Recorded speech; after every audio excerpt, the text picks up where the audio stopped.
27 नोव्हेंबराक हांवें एक SLP सुप्रीम कोर्टान फायल केल्ली. गोंयचे स्पिकराची जी ऑर्डर आशिल्ली म्हाजी डिस्क्वॉलिफिकेशन पिटिशनाचेर ती चॅलेंज करपाक. आयज तेजें हियरिंग जाल्लें आनी हियरिंग जाता आसतना आमचे जे एडवोकेट आसात एडवोकेट मनु सिंघवीजी हाणें आर्ग्यू केली आनी सुप्रीम कोर्टा मुखार नजरे मुखार हाडलें की हे मॅटर गोंयचे स्पिकरान जवळ जवळ 700 दिसाच्याहून मायज आपल्या कडेन दवरून डिस्पोज करपाक लेट केलो. म्हणजे जवळ जवळ 2 वर्सां आमची पेड्यार केली.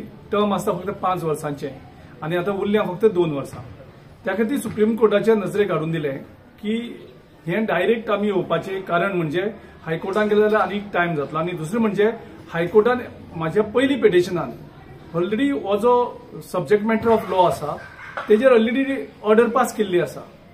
सो थंय परत वचून टायम वयचे परस आमी डायरेक्टली सुप्रीम कोर्टान आमकां हें पिटिशन फायल करपाची मुभा दिवची. पूण सुप्रीम कोर्टाच्या ऑनरेबल जजेसांनी आयज ऑर्डर पास करता आसतना आमकां सांगलें की तुमी पयलीं हायकोर्टान वचात आनी हायकोर्टान जर डिले जाता जाल्यार तें बेगीन करचें म्हणून सुप्रीम कोर्टान येवपाची आमकां मुभा दिल्ली आसा.